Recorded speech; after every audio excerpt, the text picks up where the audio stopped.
جتنا ہو سکے حضور صلی اللہ علیہ وآلہ وسلم پر درود پڑھنا. زبیدہ خانم کو اس کی نوکرانی نے بہشت میں دیکھا خواب میں. وجہ معلوم کی کہ بہشت آپ کو کس نیکی کے سبب ملا. نہر بنوائی. اس نے کہا نہر تو میری ریا ہو گئی، ہر عبادت میری ختم ہو گئی، میں مایوس ہو گئی، کوئی عبادت میری قبول نہیں رہی، اب میں مایوس ہو گئی، گناہ عبادت مقبول نہیں. ایک نیکی ایسی آئی جو میرے سارے گناہوں کو بھی لے گئی اور میرے سارے عبادات بھی قبول کرا گئی. وہ کون سی نیکی ایسی تھی؟ اس نے کہا ایک دن میں نے لوٹا لیا اور میں پیشاب کرنے کی نیت سے جا رہی تھی تو مؤذن نے کیا اللہ اکبر. میں ٹھہر گئی، یا رب العالمین تیرا نام اور گندی جگہ پر سنوں، کان میں آئے. ٹھہری رہی، اذان ختم ہوئی، بعد میں گئی تو اللہ نے اس ادب کے وجہ سے مجھے بہشت بھی دے دیا، میری نیکیاں بھی قبول ہو گئی اور میرے گناہ بھی معاف ہو گئے. ادب ایک چیز ہے کہ بے ادب از خدا جویم توفیق ادب، کہ بے ادب محروم ماند از لطف رب. خدا سے ادب کی توفیق مانگ لے اور بے ادب جو ہے وہ کبھی بہشت میں نہیں جائے. اور ادب پھر اللہ تعالیٰ کا سب سے زیادہ حقدار کسی کے، جس اور کا ہم ادب کریں گے وہ بھی اللہ کی نسبت سے کریں گے، جس کا بھی ادب کریں گے اللہ کی نسبت سے کریں گے. تو اللہ کے ادب کی تو کوئی انتہا نہیں ہے. تبارک اسم ربک ذوالجلال والاکرام. محبوب فرما دے تیرے رب کا نام تو بڑی عزت والا ہے. تو ایک حدیث پاک آپ کو سنا دوں. حضور صلی اللہ علیہ وسلم نے فرمایا کہ ایک زمانہ ایسا آئے گا بہترین کھانا کھائیں گے لوگ، بہترین سے بہترین لباس پہنیں گے اور سواریاں ان کی بہت بہترین ہوں گی. تو فرمایا ان لوگوں سے اگر تم ملو تو سلام نہیں کرنا. یہ حدیث پاک ہے، امام غزالی صاحب نے نقل کی. سلام نہیں کرنا ان سے، ایسے بد نصیب ہم تو کہتے ہیں ہم تو نصیب والے ہیں، ہمیں تو کاریں مل گئی ہیں، بسیں مل گئی، جہاز مل گئے، ہم تو اڑ رہے ہیں. دوسرا فرمایا اگر یہ بیمار ہو جائیں تو عیادت کے لیے ان کو نہیں جانا. تیسرا حکم آپ نے فرمایا اگر یہ مر جائیں تو جنازہ بھی ان کا نہیں پڑھنا. مسلمانوں کیسے تنزلی کے ماحول میں ہم آئے ہوئے ہیں. ہمارا دین ہی ترقی ہے. پہلے بھی میں نے سمجھایا تھا کہ مومن مسلمان جو ہے وہ فطرت کو استعمال کرتا ہے معاشرے میں جو رہ رہا ہے، لیکن اللہ نے کافر کی نشانی بتائی وارڈو بالحیات الدنیا وطمانو بہا. کافر جو ہے وہ اگر دین نہ ہو تو معاشرے کی عیاشوں میں وہ اطمینان کرتا ہے اور راضی ہوتا ہے. مومن جو ہے وہ معاشرے میں رہتا ہے، فطرت کو استعمال کرتا ہے، لیکن وہ راضی نہیں ہوتا اور اطمینان نہیں کرتا.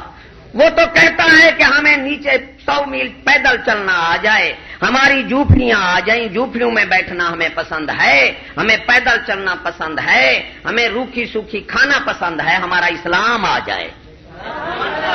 اس میں خوش نہیں ہوتا. یہ تو بے دین لوگ خوش ہیں کہ ہماری اعلیٰ قسم کی سواریاں ہیں، اعلیٰ قسم کے کھانے ہیں، اعلیٰ قسم کا پہن رہے ہیں، سادگی ہم میں چلی گئی. 5 چیزاں ایمان مومن کے لیے ضروری ہیں: حوصلہ، نیاز، سادگی، ادب اور رحم. رحم ہم سے نکل گیا. درندوں سے بڑھ کر ہماری زندگی ہے، نہ ہماری درندگی سے چھوٹا بچہ بچ رہا ہے، نہ بے گناہ بچ رہا ہے. ادھر آپ نے سنا ہے ہمارے ساتھ جو پنڈ ہے وہ شرافت صاحب کی بستی میں 3 سال کے بچے کو قتل کر کے چھپر میں پھینک گئے. 4 دن کے بعد اس کی لاش ظاہر ہوئی. 14 دن کے بعد 3-4 سال کے بچے کو. ارے یہ ترقی ہے یا تنزلی ہے؟ کیا قصور ہے اس بچے کا جس کا جرم اللہ بھی نہیں لکھتا؟ ارے یہ ظالم ماحول اس کو بھی نہیں چھوڑ رہا ہے، چھوٹے بچے کو. وحشیانہ ماحول. ترقی یافتہ اسلام. ارے ترقی یافتہ اسلام نہیں ہوتا، اسلام میں سب ترقیاں ہوتے ہیں. جو بھونکتے ہیں کہ مسلمان ہیں نہیں، انہیں اسلام کا پتہ نہیں کہ اسلام خود ترقی ہے۔ اسلام تو 1400 سال سے حضور صلی اللہ علیہ وسلم نے ہم کو دیا ہے، اور اسلام بدلتا نہیں، بدل دیتا ہے۔ جو بدل رہے ہیں اسلام کو، نہ وہ اسلام ہے بدلا ہوا، نہ بے دین یہ مسلمان ہے۔ اسلام ترقی یافتہ اسلام، نعوذ باللہ یہ ترقی ہے۔ مسلمانوں 3 بندے کے ساتھی ہے، 3، ایک جائیداد، مال، رزق، یہ بھی ہماری ساتھی ہے، لیکن یہ کب تک ہے؟ مرنے تک۔ ایسا ہے مرنے کے بعد یہ ساتھی چھوڑ جاتا ہے، یہ ساتھی مرنے کے بعد چھوڑ جاتا ہے۔ دوسرا ساتھی ہے خاندان، اولاد، ماں باپ، بہن بھائی، رشتہ دار، یہ خاندان تک۔ یہ کہاں تک جاتے ہیں؟ یہ قبر تک جاتے ہیں۔ یہ بھی بے وفا اور وہ بھی بے وفا، ہمارا کچھ نہیں۔ علم میں ہے جو تم نے کھایا اور جو اللہ پر کے راہ پر دیا وہ تمہارا ہے، باقی تمہارا کچھ نہیں ہے، بلکہ جو اللہ کے راہ پر دیا وہ ہمارا ہے۔ صحابہ نے عرض کی یا رسول اللہ ہم نے بکری ذبح کی، سب کچھ چلا دیا، ایک سری اپنے کے لیے رکھی۔ آپ نے فرمایا سب کچھ رکھا، سری چلا دی۔ جو تم نے اپنے لیے رکھی کھائی نا وہ گئی، جو تم نے چلایا ہے وہ رکھا ہے۔ تیسرا ساتھی حمل جو ہے ہمیشہ جانا ہے وہ اعمال صالح ہے، یہ ہمارا وفادار ساتھی ہے، جس کو ہم ساتھ کرنے کے لیے بھولے ہوئے ہیں، بھی اس کو ساتھ ہی کر لیں، قبر میں، حشر میں، ہر جگہ یہی ہمارے ساتھ رہے گا۔ بہن بھائی ماں باپ سب چھوڑ جائیں گے، یہ ایسا ساتھی ہے کہ کیا جب تک جنت میں نہ پہنچائے چھوڑے گا نہیں ہمیں۔ ہم ایسے وفادار ساتھی کو بھولے ہوئے ہیں، اور بے وفا ساتھی دنیا کو بنا رہے ہیں۔ ذوالقرنین گئے جگہ، وہاں دیکھو تو قوم ایسی ہے، وہ قبروں پر بیٹھی ہے، اپنی قبریں کھودے ہوئے ہے، اور ان کو صفا کر رہے ہیں، ذکر اذکار میں مشغول ہیں، روزانہ صبح تک شام تک وہاں رہتے ہیں، اور پھر وہ گھاس کھا لیتے ہیں شام کو۔ کہا ان کے حاکم کہاں ہے تمہارا؟ کہا وہ حاکم کو ملنے گئے۔ حاکم نے کہا یہ تم کیا کرتے ہو کہ قبریں صاف کر رہے ہو؟ اس نے کہا یہ ہمارا مکان ہے، ہم اسے صاف نہ کریں؟ ساری زندگی اس میں رہنا ہے تو ہم اسے بنا کر خود بخود جھاڑو دے دیتے ہیں، اسی کو صاف کرتے ہیں، ہمارا مکان بھی یہی ہے۔ بھی گھاس کھاتے ہو؟